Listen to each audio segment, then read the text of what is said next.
Pues muchísimas gracias a todos por estar aquí. Cuando decidimos diseñar el evento Transversa, hicimos un poquito la intersección de sostenibilidad con tecnología, que yo creo que era uno de los campos importantes que teníamos que avanzar, ¿no? Y esta mesa en concreto le hemos puesto bastante foco a lo que va a ser los datos especialmente para lo que nos viene como consecuencia del reporte, ¿no? Y como consecuencia de lo que nos viene de la CSRD, como consecuencia de lo que nos viene de los SRS. Y al final yo creo que hay una idea, que es una poco idea fuerza que vamos a intentar transmitir en la mesa, es que hoy ya la sostenibilidad no va de relatos, va de datos. Y al final tenemos que cubrir muchos datos, ¿no? Y para eso montamos la mesa, que yo creo que es una mesa pues bastante potente porque tiene sectores distintos, con problemáticas distintas, aunque todos estén un poco iluminados por los datos, ¿no? Tenemos a Íñigo Loaizola, que lo tenemos ahí. Íñigo, muchas gracias, que es el responsable de la unidad de planificación, análisis y reporting SG de Iberdrola, compañía grande, que ahora vamos a ver un poco la problemática que tiene cada una. Tenemos también a Adrián Magán, que lo tenemos en el centro. Abraham, perdona, que me equivoqué, es el director global de gestión de riesgos de Alfans. Ahora lo contarás tú más en detalle. Yo ayer hablando con él lo definía como el gran supermercado de los fondos. Creo que tiene otra definición mejor que ahora si no la das tú. Y luego también tenemos a Íñigo Larrea, que es el responsable de Reporting y Accounting, el director de Reporting y Accounting del Grupo Día que como veis es otro sector distinto. Tenemos el sector de la energía, tenemos el sector de la distribución y luego tenemos el sector financiero, por decirlo de alguna forma. Vale. Entonces, a lo largo de esta mesa, lo que nos gustaría de alguna forma ver es el impacto que va a tener la nueva CSRD y los nuevos SRS en lo que es la gestión de los datos, ¿no? Para aquellos que estéis un poquito menos familiarizados, el 25 de octubre de este año, el 25 de noviembre, perdón, el Pleno del Parlamento Europeo aprobó lo que llaman en Bruselas el trílogo, que es los acuerdos entre el Consejo, el Parlamento y la Comisión para poner en marcha lo que se llama el punto de acceso único europeo. El punto de acceso único europeo va a ser una plataforma, dicho en términos brutos, donde las compañías tendrán que repositar tanto la información financiera como la información no financiera. Es decir, ya no va de mandar PDFs con mucho texto, lo que va a haber que mandar son muchos datos en lenguaje máquina. Básicamente en lenguaje XBRL, en PDF, en XML, en HTML o en cualquier tanto que queramos, ¿vale? Esto significa bastantes cosas. Significa que tendremos que tener unos sets de indicadores determinados, tendremos que tener también unos sistemas de información sobre los que soporten esos indicadores y tendremos que tener todo lo que desde hace muchos años viene haciendo la información no financiera, la información financiera. Sistemas internos de control y el resto de los elementos que se han tenido haciendo con la información financiera desde hace muchos años, ¿no? Entonces, si os parece, vamos a organizar la mesa de la siguiente manera. Tendremos una primera pregunta para todos, un poco de toma de posición. Luego vamos a ir viendo cada uno de los casos de cada una de las compañías. Y luego ya cerraremos, si no da tiempo, cerraremos un poco con también una pregunta de cierre. Entonces, primera pregunta, que son dos preguntas en uno, que me gustaría formularos a los tres en el orden. Empezamos por aquí y luego volvemos, ¿no? En vuestra opinión y por la experiencia que tenéis cada día, quería formularos dos preguntas que están muy relacionadas. La primera es, ¿cuánto le queda actualmente a la información no financiera o la información de sostenibilidad para estar a la misma altura de la información financiera, en términos de digitalización de procesos, de sistemas de información, de sistemas de control interno de la información? ¿Cuánto de lejos veis que están estas dos informaciones? Y la segunda, que viene como consecuencia de la primera, si hay un gap de madurez, es decir, si el gap entre las dos es razonablemente alto, ¿podréis decirnos cuáles son los principales problemas que están detrás de ese gap? Esas son las dos cosas. Distancia y cuáles son los problemas que hay en ese gap. Empiezo por ti, Íñigo, si te parece, y luego vamos con Abraham y por Diego. Perfecto. Pues tenemos un par de minutos de cada una de las respuestas y luego vamos a... Sin duda. Vale. Lo primero, agradecer a DIRSE esta oportunidad y veo que hay mucho interés, con lo cual sí espero cumplir las expectativas. Recomendaros seguir a Alberto, pues un máquina en LinkedIn y en su podcast, lo recomiendo encarecidamente. Y la pregunta que has hecho, yo creo que me tenías que haber dicho que teníamos que traer la Crystal Ball para sacar esto y luego el número de la lotería, pero creo que es importante que existe un gap, o sea, no vamos a descubrir América, llevamos muchos años al 2X, que digo yo, corriendo mucho y con mucha regulación, pero nos queda un gap, o sea, no podemos compararnos con una empresa o con una forma de hacer las cosas que lleva decenas de años, ¿vale? Entonces ese es el primer punto. Y en relación relacionado con el segundo, yo creo que hay muchas cosas que homogeneizar. O sea, no solo hablamos de números, que la información financiera habla, ¿vale? Habla un mismo idioma. Aquí estamos hablando de múltiples indicadores, múltiples departamentos involucrados, y para que os hagáis una idea, nosotros tenemos casi 1000 personas relacionadas con el reporting de la información no financiera. Es decir, 1 de cada 4 de la empresa nos odia. Eso es así, ¿vale?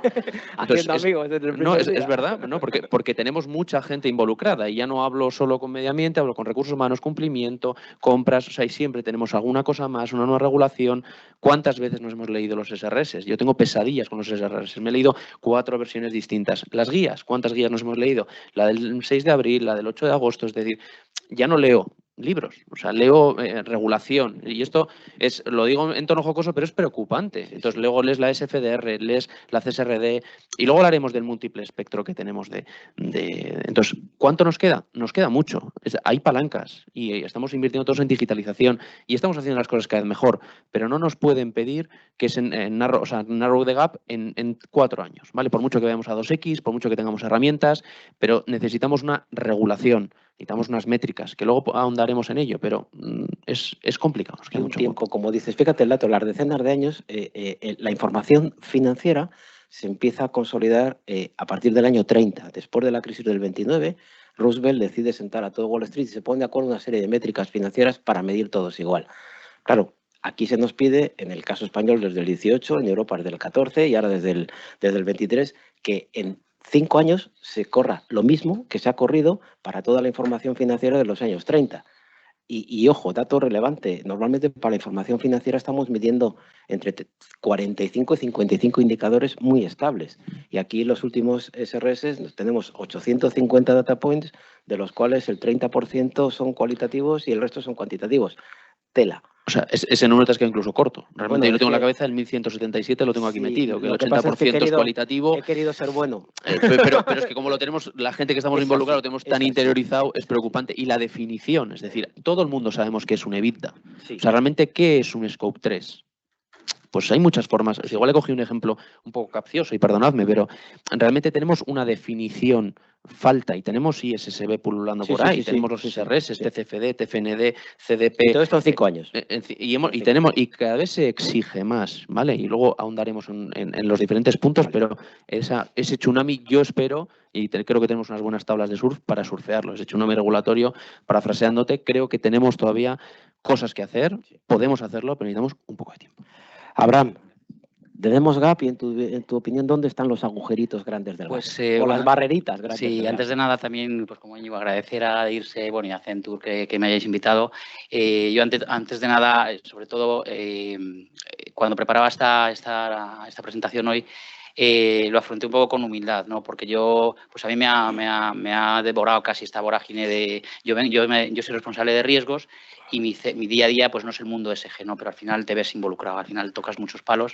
Entonces yo, haciendo un símil un poco para que veáis, habláis de esta vorágine regulatoria, yo tengo la suerte, si ponemos el ejemplo de Netflix, de estas series de 10 temporadas en las que yo he llegado y he dicho ya están las 10 hechas, y me meto en ello, y entonces me ahorro todas estas versiones. Y algunos, pues claro, entonces cuando preparaba, pues veía que pues ya en los 90, pues cuando se sacan, pues empezamos con los GRIs y tal, y ya claro, yo decía, digo, joder, 25 años aquí llevamos, pero seguimos con esta pregunta, ¿no? De ¿por qué la información no financiera todavía tiene esos gaps? Que sí que existen, yo estoy convencido. Es verdad que en los últimos 10 años sí se ha observado, y además al inicio el inicio de estas sesiones de hoy, muchas empresas cumplen 10 años en estas fechas, ¿no? Yo creo que ese es el momento. Los últimos 10 años se ha corrido mucho, se ha cerrado parte de ese gap que existe de madurez, los mecanismos de control y de supervisión que tenemos en las entidades, y en España en concreto, yo creo que los últimos 5, con la 11-2018, yo creo que es cuando ya hemos notado de verdad esas prisas y todo. Entonces, bueno, yo creo que sí que todavía queda mucho por andar, no sé cuánto tampoco, yo pensaba como tú, la bola de cristal, pero yo creo que hay que vivirlo como un proceso natural en el que tarde o temprano se equipararán, y llegará. Hace falta mucho para eso, hace falta que, pues sobre todo, que los consejos pues empujen hacia abajo mucho, ¿vale? Lo que veo hoy, por ejemplo, es un ejemplo, profesionales hay tantísimos muy buenos, o sea, eso ya lo tenemos. el profesional, que hace falta el gobierno corporativo y la tecnología que acompañe. Para mí son esas piezas, las dos esas barreras. dos piezas me parecen fundamentales. Gobierno y porque tecnología. el capital humano lo tenemos, o sea, aquí mismo, el mejor ejemplo. Y luego hoy también se decía una parte muy importante, y ahí yo creo que estamos donde estamos cerrando esos gaps de madurez. Hasta ahora la gente se dedicaba a ESG, era gente que prácticamente era su día a día.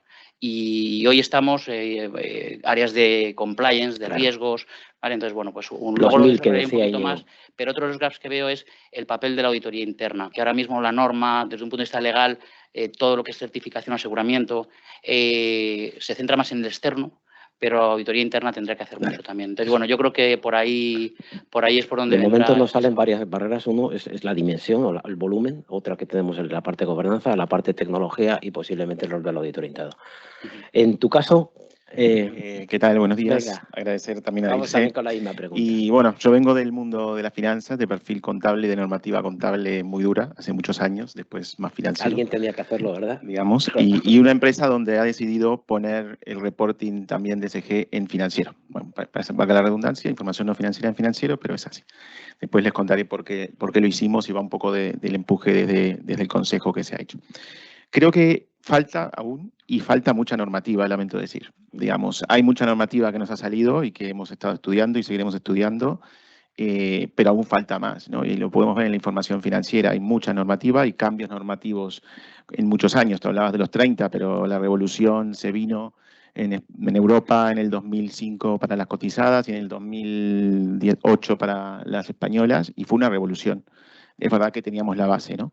Digamos, yo creo que una cosa importante, y ese es lo que buscamos los financieros que entramos en este mundo ahora, o al menos el aporte que tratamos de dar, al menos en mi compañía, es el pragmatismo, ¿no? Digamos, no morirnos en el intento o fracasar en el intento, ¿no?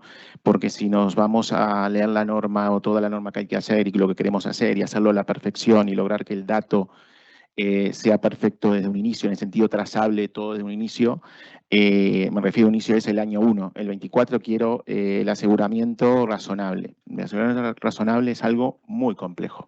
Y lo que hay que hacer es hacer planes a mediano plazo, ¿no? Digo, mi opinión ahí lo primero y lo que yo digo a la empresa es, sí, hay que lograr esto, sí es lo que tenemos, hoy en día tenemos que cumplir con esto, digamos, y lo que tenemos que hacer es un plan a mediano plazo, digamos, de aquí a 3 años vamos a llegar a un aseguramiento razonable, que eso implica integridad del dato, no solo que el dato está ahí, está bien, sino que está todo el dato que tiene que estar.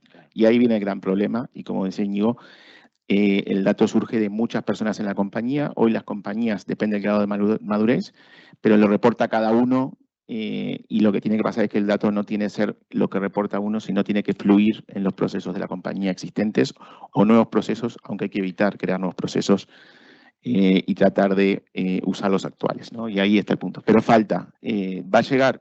Pues yo pienso que sí. Yo creo que bueno, nos han salido un poco, efectivamente, hay un gap de madurez entre la información no financiera y la financiera, eso creo que lo tenemos claro. Creo que aquí nos han salido los grandes bloques y hay un punto un poco por aclarar que conviene, no sé si todo el mundo lo tiene claro, la diferencia entre la verificación, que es lo que técnicamente se llama aseguramiento limitado, y lo que es el aseguramiento razonable, que es lo que de toda la vida de Dios se llama la auditoría.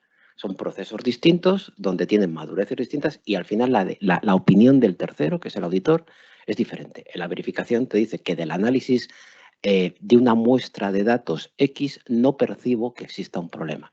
En el aseguramiento razonable, el tercero, que es el verificador, dice que ese dato que se ha analizado de manera integral, con el 100% de los datos, responde a la imagen fiel de la compañía. La responsabilidad del tercero dista, es diferente. Una verificación es una cosa, una auditoría es otra. Un aseguramiento limitado, que es la verificación, es una cosa, y el aseguramiento razonable, que es la auditoría, es otra. Esto es a lo que estamos llegando. ¿Cuándo nos va a llegar? La CSRD nos dice que esto en principio se deja la puerta abierta a aseguramiento razonable a partir de 2028. Que luego caerá secuencialmente con el resto de las compañías. Pero yo creo que ese podría ser al hilo de los datos que tú das. Vamos un poco a ver cómo estáis haciendo en cada una de vuestras compañías. Si te parece, empiezo por la parte de por la parte de Iberdrola, Íñigo, contigo, ¿no? Bueno, vosotros la verdad es que lleváis mucho camino recorrido desde hace mucho tiempo, ¿no? Y me gustaría hacerte algunas preguntas, ¿no? La primera, que es una de las preguntas que se hace todo el mundo, es si habéis montado un sistema de información no financiero. Es decir, de la misma forma que existe un sistema de información financiero, hay varios en el mercado, Vosotros habéis montado uno, lo habéis hecho correr sobre el existente, habéis hecho uno paralelo. ¿Cómo lo habéis gestionado? La maquinita, sí, se puede decir así. O sea, la máquina es lo fácil, es decir, es como, claro. cómo la alimentas, lo claro. fundamental. Nosotros llamamos, y lo hemos comentado en la sesión anterior, yo creo que esto es fundamental, la estrategia como compañía, ¿vale? Que luego tiene una traslación la gobernanza, y la gobernanza no es solo que el consejo lo diga, el consejo lo ponga en los estatutos y el consejo empuje en la compañía, ¿vale? Intensifique esa traslación de su estrategia en las diferentes sociedades. En nuestro caso nosotros tenemos casi 18 sociedades, subholding, cabeceras, con lo cual necesitas un gobierno corporativo muy importante. Entonces, ese sistema de la información no financiera en este caso es una consecuencia de tu estrategia, de tu gobernanza, de tu forma de hacer las cosas. O sea, nosotros lo que estamos haciendo es tratando de contar lo que hacemos. O sea, no estamos vendiendo lo que hacemos, estamos contando lo que hacemos. Eso es fundamental. Yo creo que es en algunas de las otras charlas en las que he estado, la gente preguntaba, oye, ¿por dónde empezamos? Lo fundamental es la estrategia, ¿vale? Los sistemas existen, es implantarlos, es un tema de coste, de tiempo, eso es, permitidme, fácil, ¿vale? Sin que me vilipendiéis.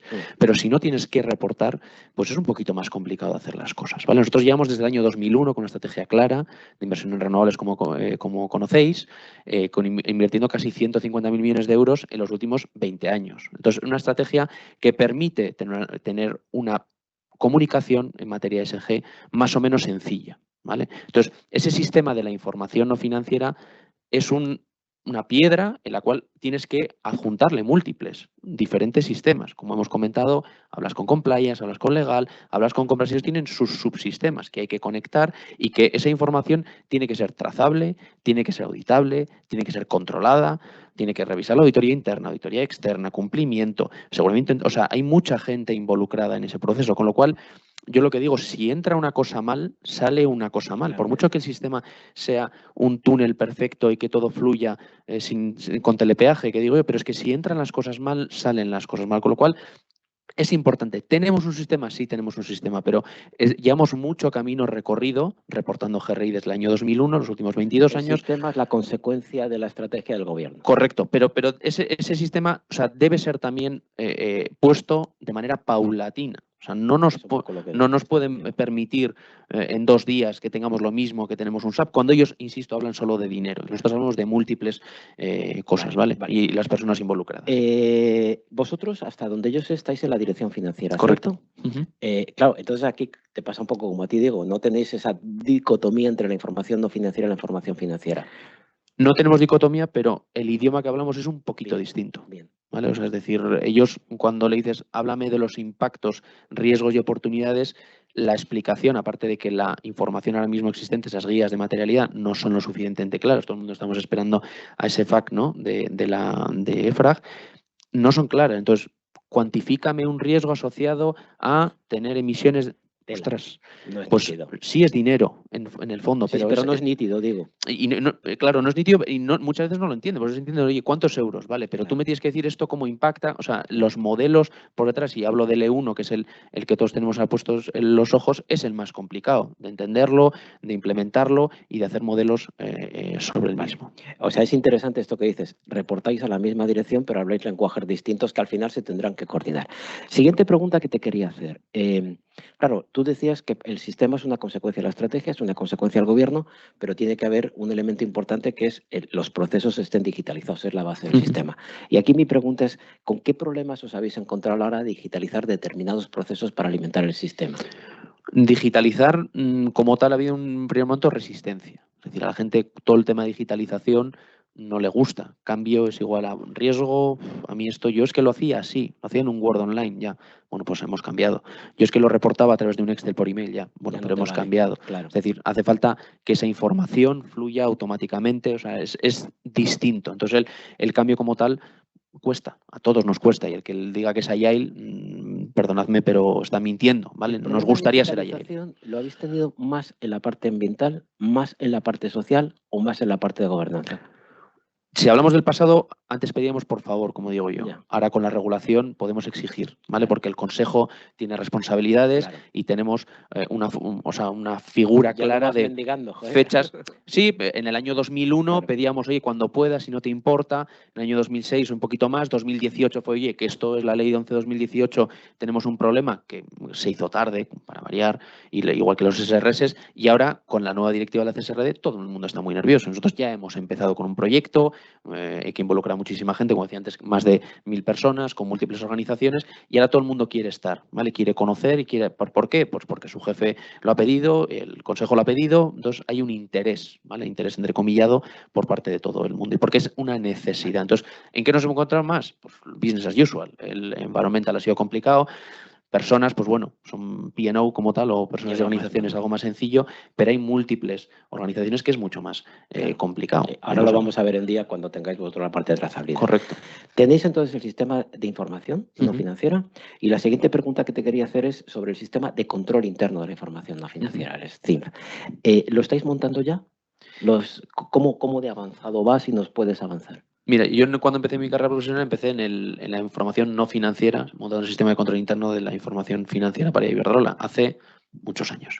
Pero el caso es que ahora mismo lo que estamos haciendo es apalancándonos en ese proceso que ya hicimos y que tiene muchos años de vida, tratar de hacer, como digo yo, un control C, control V con las especificidades de la información. O sea, no reinventáis, os apalancáis en lo que ya tenéis. Correcto, porque es un sistema robusto, basado en SOX, que tiene ahora mismo la información financiera miles de controles y en la información no financiera llevamos desde el año 2020 implantando controles sobre la información no financiera que hay que ajustar. Los otros llevan 17 años y llevan haciendo las cosas muy bien, pero al mismo nosotros necesitamos algo de tiempo. Insisto en la parte de tiempo, insisto en la parte de definición y creo que es algo que todos los que estamos aquí lo sufrimos. El mensaje que das es importante. Hagamos copy-paste. De la misma forma que se hizo en la información financiera, sigamos los controles internos en la no financiera igual, con la adaptación del lenguaje. Correcto. O sea, cuando hagas el V, selecciona bien y digas, pegar el texto. Es decir, eso es importante. Vale. Última cosa, si ya estáis trabajando en el sistema de información, si estáis trabajando en el sistema de control interno, el último punto sería el aseguramiento razonable. De ese set de indicadores que tenéis,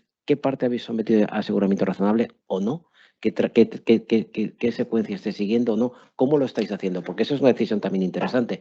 ¿Nos ajustamos a los tiempos que antes comentaba Diego? ¿Cómo lo hacéis? ¿Qué estáis haciendo? Pues estamos trabajando en ello porque 2028 es pasado mañana y es muy difícil tener todo esto con una verificación limitada, no solo porque no existen ahora mismo normas desde un punto de vista de auditoría, no solo porque hay que montar un sistema de control interno de información no financiera, no solo porque auditoría interna tiene que involucrarse en el proceso y no solo porque el verificador externo tiene que involucrarse. Y hay una quinta pata que nos hemos olvidado, lo que cuesta todo esto. Claro, eso cuesta mucho.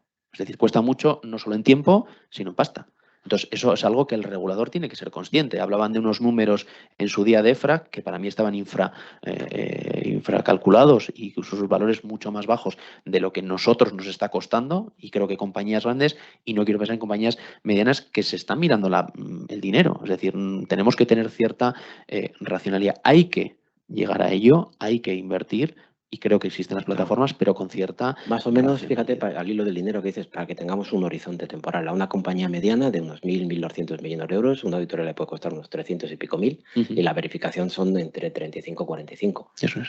Sí, en torno a un 10% de lo que cuesta la financiación. Pero si nos vamos al aseguramiento razonable, vamos a multiplicar por 10. Sí, como tengas empresas encima en países complicados. Vale. Pues yo creo que nos han salido un poco las principales líneas, ¿no? Vamos ahora, si te parece, contigo, Diego. Diego, como hemos visto, está en día, lleva las áreas de reporting y de accounting, y como tú decías, vienes de la parte financiera, vienes de la parte esa de la que es el copy-paste, ¿vale? Entonces ahora te toca hacer el paste regulando el rango de copia, ¿no? Entonces te quería preguntar algunos aspectos, ¿no? A la hora de consolidar la información financiera, es muy frecuente que los responsables financieros y de control de gestión, que también estás tú allí, soliciten al propietario de los datos lo que en auditoría se llama la carta de manifestaciones. Es decir, cada departamento de esos 1000 que decía antes Íñigo se tiene que hacer dueño y responsable de los datos, ¿no? Y aquí ¿estáis siguiendo un proceso semejante en la información no financiera el que seguisteis? En la información financiera, ¿estáis pidiendo estas cartas de manifestaciones para que cada cual aguante su vela, para que cada uno se responsabilice de sus datos? ¿O cómo lo estáis haciendo? Mira, a partir de este año, en realidad fue a partir de marzo, la dirección bueno, el Consejo, y se presentó y se aprobó, para sacar del área de sostenibilidad o el departamento de reporting de información no financiera y unirlo con el área financiera, ¿no? Dentro de mi equipo tengo equipo de información financiera, de información no financiera o información de gestión. Dentro de esa estrategia también lo que se decidió es que el CFO de los países también pasaba a ser responsable de la información. No solo era un ejercicio a nivel global, sino también un ejercicio a nivel país o unidad de negocio. Es importante también, esto depende de la organización. Antes, en la mesa anterior comentaban el tema de la centralización.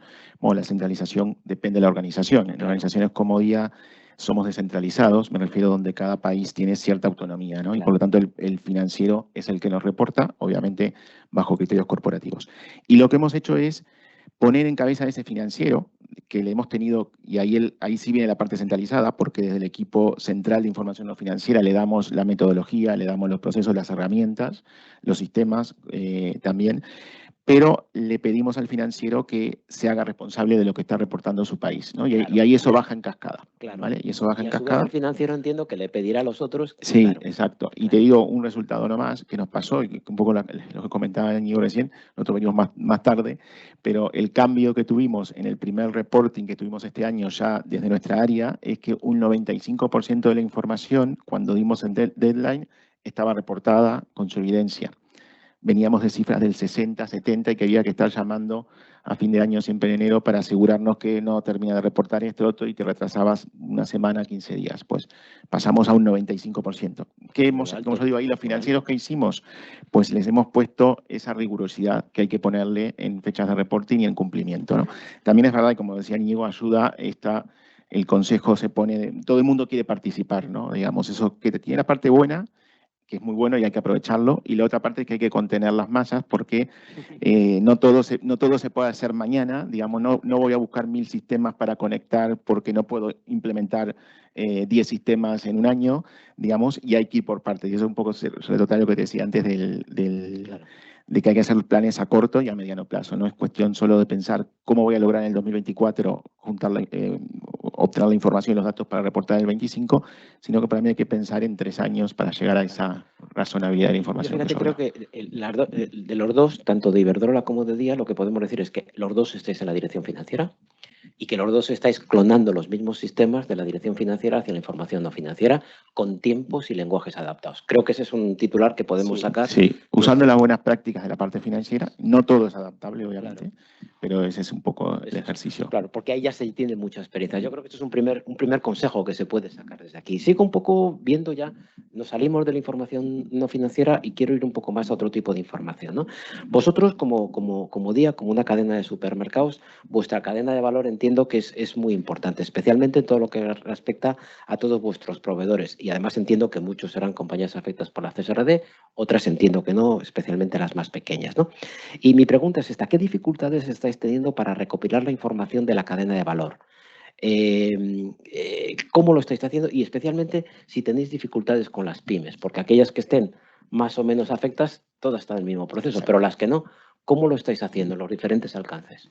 Sin duda que la cadena de valor para los grandes proveedores, hablamos, ¿no? Los grandes proveedores están igual que nosotros, claro. Es fácil, digamos, y el gran desafío está en las pymes, ¿no? Digamos, y en día, no me quiero equivocar el dato, pero en España, y es muy similar a nivel global, el 96% de nuestras compras son a más de 1.200 proveedores locales. Claro. Digamos, quiere decir que tenemos ahí... Que eso es importante. Exacto. Claro. Digamos, por lo tanto, tenemos ahí muchas pymes. Lo que hay que hacer, y ahí yo comparto la idea, y es lo que se está haciendo no solo a nivel empresa, sino a nivel sectorial, es ayudarles, ¿no? Digamos, tenemos que trabajar, y ya no solo como empresa, que lo hemos hecho en lo que podemos, dentro de los recursos que tenemos, pero también a nivel sectorial, y ese es un punto de trabajo que estamos andando en conjunto, las áreas de sostenibilidad y las áreas de reporting que estamos entrando en esto, pero más que nada de las áreas de sostenibilidad y en base a las diferentes normativas, hablamos de deforestación, claro. Bueno, podemos hablar de mucha normativa en esto, pero es ayudarlas, ¿no? Y darles herramientas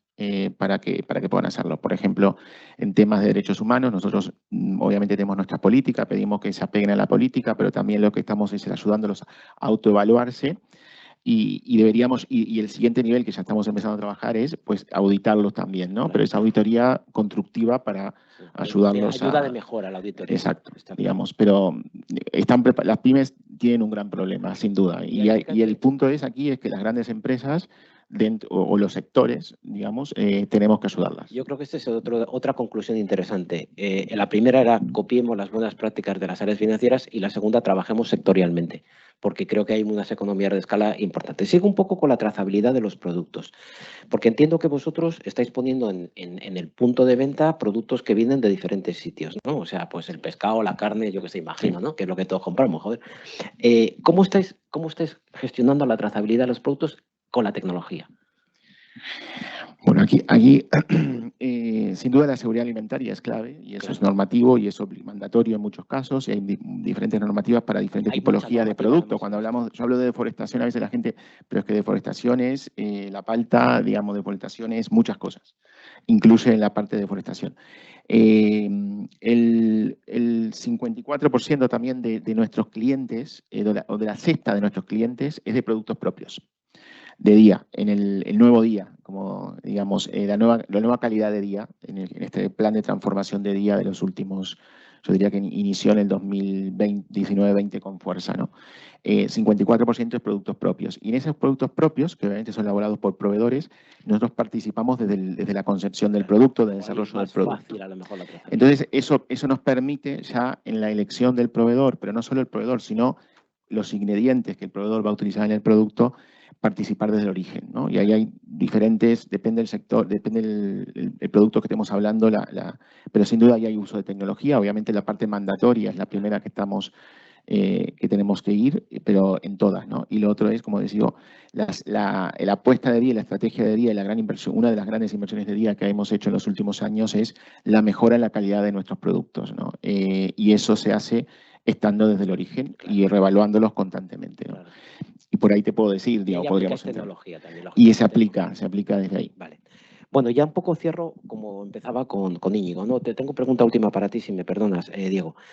Yo creo que ya la has avanzado. ¿Sistema de información tenemos? Sí. Sistema de control interno. Sistema de control interno también, como me uno a Íñigo. En realidad, en el 2022 empezamos nuestras primeras andanzas, pero la verdad que la realidad nos encontró el 23, para ser muy sincero, con toda esta carga de normativa, cambios que sabíamos que se iban a venir y a su vez internamente el cambio que hemos hecho dentro de la empresa y lo que hemos decidido es parar y focalizar este año y en armar un plan de trabajo para llegar a esa mejora del dato con la nueva normativa y el desarrollo será el objetivo y el plan está puesto para el 2024 y aquí el área de control interno, que ya tiene ese know-how, digamos, pues es el área que trabajaremos de la mano en el desarrollo y obviamente también involucrando áreas como auditoría interna con su experiencia para poder desarrollarlo, pero no, al día de hoy yo no diría que lo tenemos. Tenemos que trabajar en eso y apalancarnos en el es otro titular, o sea, tenemos que ir a unos plazos razonables y aquí no va de ser el primero, aquí va de hacerlo bien. No. Creo yo que eso es un... Yo pongo un ejemplo interno que no lo voy a decir, pero a veces digo no soy Iberdrola, internamente lo digo, pero lo digo bien, pues justamente en esa línea. Claro. Hay que saber quiénes son los punteros y está bien y uno puede utilizar muchas veces su expertise o la experiencia. Ahí llegó en un momento de digamos, vale. Y después lo que queremos hacer, lo que podemos hacer nosotros y cómo lo podemos hacer. Y ese es el no desesperar, ¿no? Vale, pues muchas gracias, Diego. Vamos contigo, Abraham. Abraham trabaja, como decía, en Allfunds y él es el responsable de los riesgos, ¿no? Vuestra compañía, yo la definía como un gran supermercado de fondos. No sé si es así la mejor definición, ¿no? Y como decíamos, tú estás más en el análisis de riesgos. Primera pregunta que te quería plantear, que seguro que matizas, ¿no? ¿Cuánto de fácil o de difícil es actualmente analizar los riesgos no financieros asociados a un producto de inversión? Muy bien. Bueno, antes de nada explico un poquito el tema de Allfunds. Bueno, a diferencia de Íñigo y Diego, que son empresas en las que yo creo que es más tangible, ¿no? Como el impacto que tienen en el planeta, en las personas. Y además, ¿no? Hay una factura de Iberdrola y una cesta. Efectivamente. En tu caso es distinto ya, los necesitamos, pero también los sufrimos. Claro. No, bueno, ya un poco en serio, centrando el tiro. Es verdad que Allfunds nace en el 2000, con lo cual es por poner un símil muy humano, somos casi nativos digitales, no hemos nacido en este mundo. Nace como una plataforma de intermediación de fondos, entonces en ese sentido es como tú dices, es un supermercado de fondos, pero luego ha ido evolucionando, ha ido enriqueciendo su ecosistema. Entonces cuando busquéis información, pues veréis que nos definimos como una wealth tech y básicamente lo que hacemos es dinamizar el mundo de la inversión en fondos, en el que lo que hacemos es poner en contacto a las gestoras de fondos y las distribuidoras. Cuando digo distribuidoras son clientes institucionales, ¿vale? Todo ese universo de entidades financieras que invierten muchas veces por cuenta propia o por sus clientes particulares, el retail, necesitan invertir su ahorro y, bueno, pues Allfunds está ahí en medio, ¿no? Aparte de eso, hemos enriquecido mucho la cadena y os lo cuento más que nada para que veáis un poco cómo nos impacta todo esto, ¿no? de ESG, de sostenibilidad. Damos herramientas también de informes y de gestión de carteras, advisory ESG también, y luego soluciones de software también para clientes. Les ayudamos a desarrollar también sus plataformas, por ejemplo, para que el cliente final se pueda conectar y ver sus inversiones. Entonces, como veis, somos un banco, pero no somos el banco típico al uso en el que damos préstamos. Entonces, muchos de los riesgos de sostenibilidad que estamos hablando hoy pues no nos impactan de lleno, pero a nuestros clientes sí. Claro. ¿Vale? Entonces lo tenemos muy presente, hasta el punto de que tenemos un área de ESG, bueno, Inés, que la conocéis todos, que es parte de DIRSE, Inés Ruiz, y bueno, entonces, respondiendo a tu pregunta, no quería olvidarme primero que nosotros tenemos nuestra propia preocupación en cuanto a lo que son los riesgos de sostenibilidad y esa divulgación de información por lo que le afecta directamente a Allfunds, pero me pedías hoy que nos centrásemos en el fondo, ¿no? Entonces, a la hora de analizar los riesgos no financieros en un producto de inversión, en concreto el fondo, pues no es sencillo. Claramente, la respuesta es muy fácil, no es sencillo. Pero si pones los elementos adecuados y haces bien las cosas, sobre todo con esa estrategia que decimos, que hemos dicho en varios momentos del día, al final las cosas salen, ¿no? Entonces, nosotros, ¿cómo hacemos ese análisis? ¿O cómo solventamos esas dificultades? Pues metemos un equipo de profesionales muy cualificado, tienes que tener el equipo adecuado, ponerle a su disposición esos sistemas que hacen falta, porque el análisis de esos riesgos no financieros, hablábamos de muchos indicadores, es una ingesta de datos tan grande, claro. Y luego esos datos los puedes ingerir, pero luego hay que digerirlos luego. Claro. Te los metes, pero luego hay que sacar algo y luego algo que al mercado le resulte útil. Hay que procesarlo y que lo tiene que entender. Y en nuestro caso, la utilidad es que los clientes toman decisiones de inversión, ¿vale? Entonces, esa parte es importante y hay que buscar ese equilibrio luego, ¿no? La tecnología es muy importante, pero o sea, un poco por entenderlo. Tú puedes recopilar un montón de datos. Aquí podríamos utilizar inteligencia artificial, mucha recopilar, pero eso luego lo tienes que digerir y al final tiene que haber un humano que de alguna forma lo catalogue. Y corrígeme también si me equivoco. Parte de la dificultad que tenéis viene porque los datos no son comparables, no son homogéneos, están desestructurados y de ahí es donde luego hay un poco de todo. Hay un poco de todo. Mira, para solventar todo ese tipo de dificultades que claro que te vas encontrando, nosotros lo primero que hacemos es, la dificultad muchas veces viene de que en nuestro caso, dependes de información de otros. Claro. ¿Vale? Entonces, para empezar, tú partes de que si ese dato ya viene viciado, cualquier análisis que hagas va a salir viciado, ¿no? Entonces, ¿qué se hace? Poner ese componente de expertise, ¿no? De experiencia, de componente humano. Entonces, ¿qué hacemos? Primero hacemos una due diligence muy exhaustiva de cualquier gestora a la que vamos a hacer un onboarding y que la vamos a meter dentro de nuestra plataforma. O sea, si uno de nuestros clientes quiere invertir, esa gestora ha pasado primero unos filtros. Centrándonos en sostenibilidad, miramos su estrategia, el equipo gestor que hay detrás, ¿vale? Y luego, ¿cómo lo hacemos? Nos vino muy bien el año pasado, porque al final hemos hablado de eso, 25 años viendo cómo la industria o la normativa ha ido evolucionando, pero al final la plantilla ET nos ayudó mucho, porque al final era una forma de homogeneizar la información que nos daban las gestoras de sus productos. Pero esa información no es completa, no es homogénea, entonces no siempre tienes la información, ¿no? Entonces, es verdad que eso te permite un mayor grado de automatismo, consigues analizar esos riesgos, sobre todo de cara a identificar esos productos de artículo 8 o 9. ¿Vale? Eso al final es un objetivo final, pero ¿qué ocurre? Que luego tienes que entrar a ver si existen conflictos, incongruencias, ¿no? Y ahí entra ese equipo humano. Nosotros a principios de año adquirimos una entidad especializada en ratings de ESG, que se llama Main Street, y bueno, un equipo de 20 personas, 20 y pico personas, que llevan más de 20 años trabajando, y ese equipo después lo que hace es tener reuniones de horas con las gestoras, analizan eso de la gestora, su estrategia, el equipo que hay detrás, los productos, y al final se resuelven esas discrepancias, o esos conflictos que puede haber entre lo que te dice el dato que te ha llegado automáticamente y lo que tú percibes, ¿no? Y al final acabamos dando un rating a esos fondos de artículo 8 y 9 que te viene a plasmar un poco cómo de cerca o de lejos está de lo que están declarando, ¿no?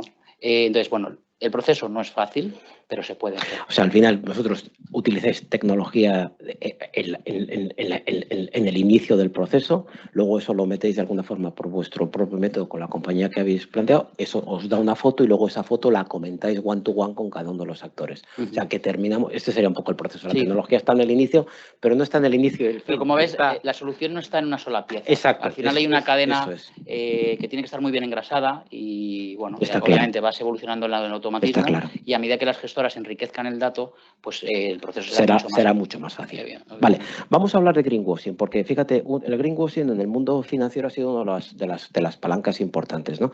De hecho, supongo que recordáis, el Deutsche Bank tuvo un problema importante porque el CEO de DWS al final tuvo que salir de la compañía porque estaba catalogando de una manera una serie de fondos que no lo eran, ¿no?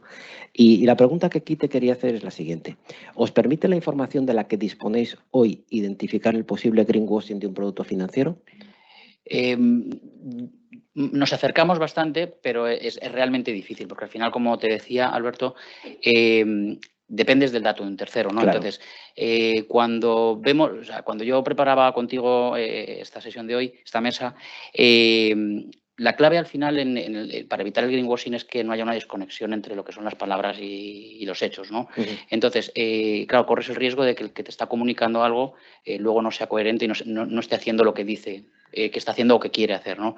Pero por suerte en la industria en la que nos movemos, esa dependencia de los terceros se centra en entidades que están fuertemente reguladas, ¿no? Y supervisadas, ¿vale? Claro. Entonces eso nos facilita mucho la labor. Entonces ese riesgo al final es complicado que se materialice, pero sí que podemos escalarlo un poco, medirlo, ¿no? Entonces esos ratings que damos al final, tú tienes claro, o sea, los artículos, o sea, los fondos que están en el artículo 8 o 9, pues más o menos ya sabes lo que hay. Pero ¿qué pasa? Que no todos tienen un 5 en esa escala de rating, a lo mejor tienen un 1. Cuando los ratings acaban saliendo más bajitos es porque identificamos que puede haber cierta diferencia entre lo que cuentan, qué hacen por estar en un determinado artículo o lo que no. Es más fácil un artículo 9, perdón. Vamos al artículo 8 al artículo 9. No sé si conocéis la diferencia entre el artículo 8 y el artículo 9, pero sí que me gustaría, si puedes hacer una pequeña explicación de lo que es el 8 y el 9. Sí, aquí corro el riesgo de saber menos que los que me están escuchando. Seguro que no, en este punto seguro que me corrijan, pero bueno, lo voy a hacer muy sencillito, muy gráfico, muy didáctico. El 8 es básicamente como un green light. Es como, bueno, lo tengo en cuenta, ¿no? La sostenibilidad. Es casi sería cumplimiento SG. Y el 9 es el que básicamente el 100%, en el caso de los fondos, el 100% de sus activos en los que invierten subyacente que hay debajo, pues está alineado con la sostenibilidad. Entonces es el puro, el de verdad. ¿Qué ocurre? Que hemos visto, eso tiene luego sus problemas. Hemos visto cómo ha habido un trasvase de lo que inicialmente era todo 9 y se ha tenido que ir. ¿Por qué? Porque al final no vale solo decir que eres algo, hay que demostrarlo, ¿no? Claro.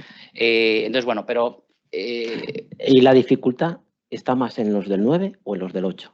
Yo te diría que está en los del 8. En los del 8. Los del 9, porque tiene más matices, entiendo, ¿no? Desde un punto de vista metodológico es más sencillo, porque al final... Es casi 0-1 binario, ¿no? Efectivamente, las reglas están muy claras. Entonces, si en ese proceso que tú haces de análisis identificas que lo están haciendo, es muy fácil. Está claro. Pero en los 8 es como, bueno, ¿y cómo demuestro? Y luego hay variables que se miden. Claro, estamos hablando de que parece que todo es cuantificable, que es uno de los problemas... Y no es cierto. Que sufrimos todos con el tema de la sostenibilidad. Pues no todos los criterios o los objetivos de desarrollo sostenible tienen detrás un indicador que puedes medir así fácilmente. Vas a pedir el dato y no lo tienes, ¿no? Entonces, medir esos factores no cuantificables, no tan fácilmente cuantificables, en un 8 pues es más complicado. Claro. Y bueno, pues al final pues haces tus proxies. Vale, última pregunta para terminar con la parte de los riesgos tuyo, Abraham. Si tuvieras que hacer una carta a los Reyes, que ahora que estamos en Navidad podemos pedirlo, bueno, Navidad con 30 grados ayer en Málaga, una cosa estupenda, ¿no?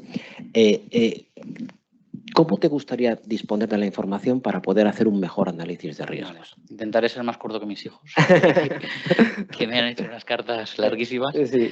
No, a ver, yo creo que toda la industria, no solo en mi caso, lo que hace falta es homogeneidad. Homogeneidad, clarísimamente, porque al final No puedes comparar. Tú preguntabas al principio si llegaremos a que se unifiquen o se equiparen el gap. Ese gap, la información no financiera.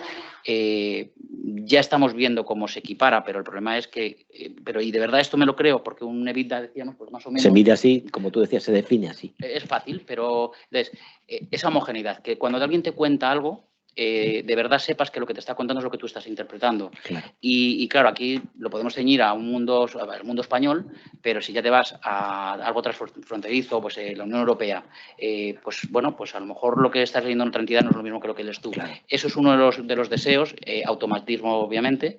Y luego, ya se ha comentado por aquí también, al final todo esto, lo comentabas tú, Íñigo, detrás hay mucha inversión de todas las entidades, de todos los sectores. Claro. Entonces, lo que sí yo pediría es que de verdad haya un apetito real por los productos de inversión. O sea, al final las entidades están dejando muchísima inversión en capital humano, en tecnología, y detrás no hay un retorno, obviamente. No hay incentivo. Entonces, bueno, esa es una de las preocupaciones. Vale. Que luego, efectivamente, la otra preocupación es, oye, supongamos si hay ese apetito, pues obviamente uno de mis deseos es que de verdad se canalice en los aspectos sociales y ambientales. Claro. Eso es clarísimo. Fíjate, el punto de acceso único europeo que estaba previsto por la CSRD y los SRS, en principio, se va a demorar hasta el 27. Lo cual, esto fue la última de noviembre. Cerramos con una pregunta, con una respuesta rápida por parte de los tres, si os parece. Va ya para cerrar. Hay mucha gente que opina que por el nivel de dificultad y por el volumen de la información no financiera se terminará comiendo a la información financiera. 1000 versus 50, dicho en términos brutos. ¿Estáis de acuerdo con esta afirmación, sí o no? Y deprisa empiezo por ti, Íñigo. Comerse me parece un poco atrevido. O sea, a mí mi wish es por lo menos llegar al nivel, ¿vale? Pero hace falta una definición mucho más clara de las métricas, hace falta una definición clara del aseguramiento, hace falta tener cierto tiempo, interoperabilidad, no nos olvidemos. Entonces yo creo que es algo importante. Y yo creo que como tal, comerse como tal va a ser algo consecuencia de una estrategia, de una gobernanza, de unos sistemas, de un aseguramiento y por último de una comunicación. Eso en función de dentro de 10 años que esperemos estar muchos aquí, pues igual podemos hablar de otra forma, claro. Pero ahora mismo a mí se me gusta ser cauto, comer no, o sea que vamos a cortar ese gap, sin duda, pero ellos también van a seguir evolucionando y mejorando, con lo cual correremos, no sé hasta qué punto. A mí equipararnos en unos años me parece algo, sería un triunfo para todos los aquí presentes. Diego. Bueno, que yo estoy con los dos gorros, entonces... Claro. Te auto vas a autofagocitar. No, yo creo que opino igual que Íñigo, ¿no? Creo que habrá una mayor integración, digamos. Hay empresas que, y me están en otro nivel, pero no, otras que ni siquiera hemos integrado la información. Digamos, empezar a darla más integrada, ¿no? Pues tenemos que recorrer esos caminos. Y lo otro es, no nos tenemos que olvidar que...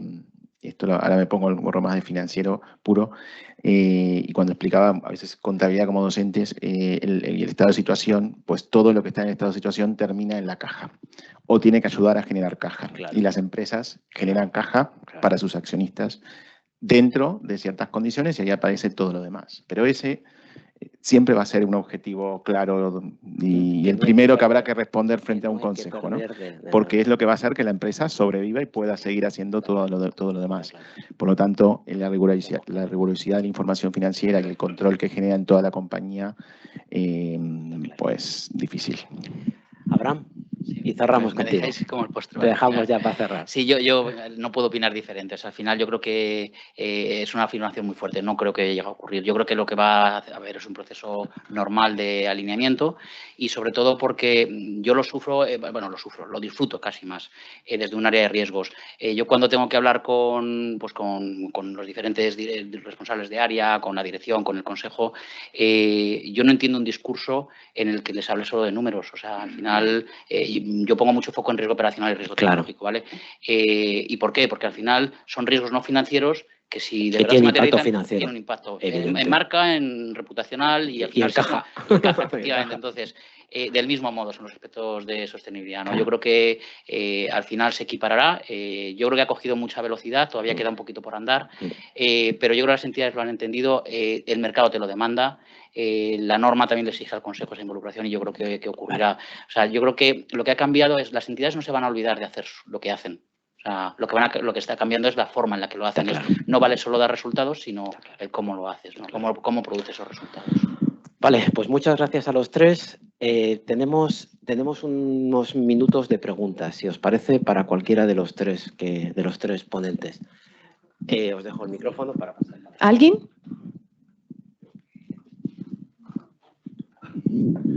Buenas, bueno, me presento otra vez, aunque ya me he presentado antes, pero con vosotros creo que no. Yo soy Santiago Moreno y pertenezco a una compañía tecnológica que presta servicios en el área de sostenibilidad, ¿vale? Son dos preguntas muy cortitas.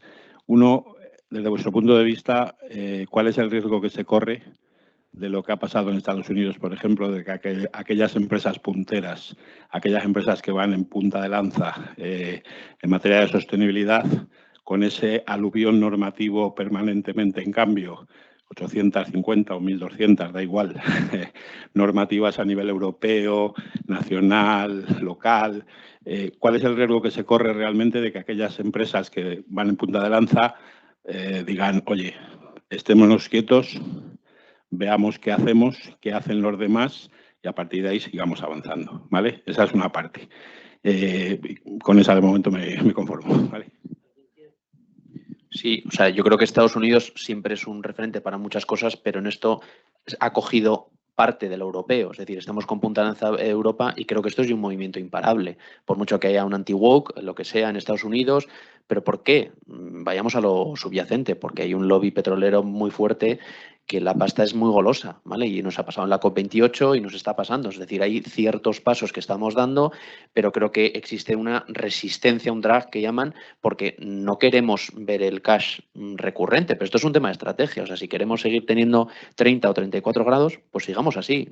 Eso es algo que tiene consecuencias. Y Estados Unidos hay que aprender cosas, han cogido la materia solo financiera. Bueno, no está mal, es un primer paso. Busquemos esa interoperabilidad entre SASB o ISSB, perdón, con los SRS. Es algo que estamos empujando. Y creo que eso mismo a las empresas europeas no nos va a venir mal y a las americanas tampoco, porque en su día también entraron con el SASB y había mucha interoperabilidad. Con lo cual, yo creo que eso va a venir. Y el tsunami regulatorio como tal no me gusta, pero un tsunami es como no lo voy a surfear.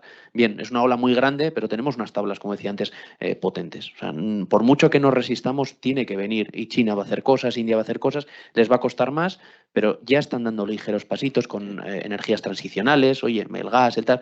Poco a poco estamos moviendo en esa dirección. Pues en la COP29 daremos otro paso adicional. Esa es, yo creo que la tendencia que vamos a tener. Yo, si me permites un segundo, datos. En este momento hay 27 taxonomías recorriendo por el mundo. 27, no solo la europea, que muchas veces parece que solo es aquí. Segundo dato que también me parece relevante. El movimiento que se produce en Estados Unidos es como consecuencia de que buena parte de los fondos de pensiones, especialmente los estados del sur, estaban indexados a compañías petrolíferas. Claro, la bajada de la inversión en fósil significa que pierdo valor en mis estas. Pero lo que se está pasando también es que esa es una manera de verlo. La otra manera es verlos cuánto cuesta el impacto financiero del riesgo no financiero, en este caso el riesgo climático. Entonces, al final, esto no es un tema de activismo, es un tema de pasta. ¿Cómo va a ser el impacto del riesgo no financiero? Y habrá unos que lo vean antes, otros que lo vean después, pero en el fondo esto se traduce en caja. El riesgo climático es un riesgo financiero. Y ya verás como eso no hay mucho debate. Perdona. Sí, yo iba a añadir, estoy totalmente alineado con lo que estáis contando. Sí. Al final es verdad que si en cuanto lees un poco de información, sobre todo muy actual, está justo el movimiento contrario, no un poco la tendencia contraria al greenwashing, que es el greenhashing, ¿no? Es como, pero al final es que sabes que te va a impactar en tu producto, porque no es solo lo que tú quieras, es que el mercado te lo pide, ¿no? Entonces yo creo que eso se puede dar y se va a seguir dando porque habrá entidades que no tienen una estrategia clara. Entonces, si no la tienes, pues claro, pues si tienes miedo, pues te quedas quietecito, ¿no? Pero yo creo que no creo que sea una corriente que vaya a llevar a tirar por la borda todo lo que llevamos recorrido. Yo creo que tiene una fuerza. Sí. Bueno, pues buenos días. Muchísimas gracias por vuestras reflexiones y vuestra aportación de vuestros ejemplos. Soy Roberto Ballester, socio de una consultora que trabajamos en temas de sostenibilidad que se llama Felidarity. Y bueno, escuchando y yo creo que cualquier persona que esté hoy en día en el ámbito de la sostenibilidad sabe de la relevancia de las métricas, ¿no? Y quizás aquí estaba diciendo antes Alberto, si nos comeremos a lo financiero, a lo mejor yo me he ido incluso más allá. Y es cuándo soltaremos la mano de los financieros, ¿no? Porque yo creo que es muy importante este acompañamiento, como cuando te acompaña un amigo a subir una montaña o a tu hijo a subir una montaña, pero llega un momento en el que dices, bueno, hasta aquí llego yo, ahora sigue tú. Porque yo creo que el riesgo que tenemos es que hay tantas cosas en nuestros informes que no caben desde una perspectiva financiera, que si nos dejamos solo llevar de la mano de los financieros, o cambiamos las finanzas o nos vamos. Entonces, yo creo que ahí tenemos que ver de qué manera, ¿no? Bueno, tenemos ese acompañamiento que es muy necesario porque vamos a aprender muchísimo, pero incluso yo creo que sería importante no esperarnos solo a separarnos, sino tener claro cuáles son las barreras, ¿no? Y cuáles son las cosas en las que voy a aprender, pero voy a tener mi punto de vista diferente, ¿no? Y eso, antes decías también, Íñigo, ¿no? Yo hace tiempo que ya no leo y yo creo que nos pasa a todos. Yo empecé, pues, después de 2 décadas, ¿no? Que mi herramienta era el Word, ¿no? Y está muy bien que ahora mi herramienta sea el Excel, pero yo creo que no nos podemos olvidar del Word, porque hay que también, ¿no? Como metáfora, ¿no? Es decir, es que el Word también es muy importante, ¿no?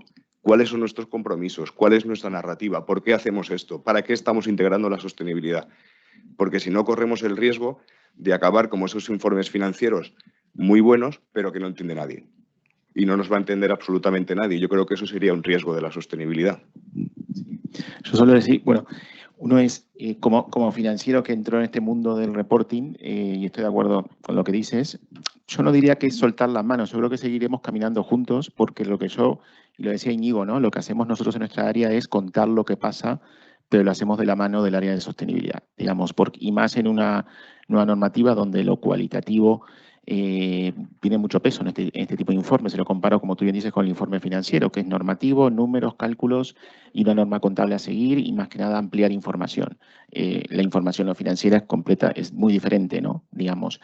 Entonces, pues hay una etapa, y no es una etapa corta, donde los financieros tenemos o el enfoque financiero, la experiencia de las áreas financieras que trabajen de la mano con sostenibilidad van a aportar esa metodología, porque vuelvo a insistir, esa mecánica que hoy en día tenemos de capturar un dato y ponerlo en el reporting, en 3 años tiene que cambiar, digamos. Y hay empresas que ni siquiera están en la primera etapa, que es obtener el dato, digamos. Y ahí es donde tenemos que aportar mucho los financieros, pero después hay mucho más para contar, que obviamente necesitamos de toda el área de sostenibilidad y de toda la compañía en general, ¿no? Digamos, esto es como cuando armas una oferta para emitir un bono, pues no es un reporte financiero, digamos, es mucho más y eso involucra a toda la compañía, ¿no? Entonces, creo que caminaremos cada vez más juntos y no sé si será que el camino es que sostenibilidad irá por su lado con su reporting y financiero por el otro.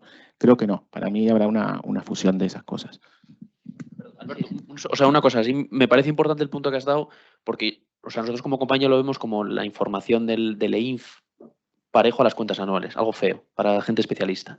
Pero el storytelling va a seguir existiendo. Y yo creo que ese momento de los planes de desarrollo sostenible, nosotros tenemos 3 informes ahora mismo en paralelo, el EINF, el integrado y un informe digital, porque se demanda, porque creo que la historia hay que contarla, la historia en el sentido de sostenibilidad como tal. Y eso no podemos olvidar, pero tiene que estar apalancado en algo financiero porque los fondos lo demandan. Nosotros hablamos con múltiples inversores y te piden la SFDR. Pues tienes un montón de KPIs que lo tienes que dar, qué trazabilidad, qué información. Apalancado en eso, creemos y crearemos algo muchísimo más bonito, si me permitís la palabra. ¿Vale? Sí, hola, muchas gracias a todos. Bueno, nuestra duda, junto Marta y yo pertenecemos al área de Responsible Company de aquí de Accenture, dentro de la cual pues nos encargamos del reporting. Y bueno, has introducido, Íñigo, un poco la pregunta que te iba a hacer y es, has dicho que ahora mismo tenéis 3 informes en paralelo. A nosotras nos surge la duda de con la CSRD, ¿dónde va a quedar ese reporting voluntario que a lo mejor solamente está basado en GRI?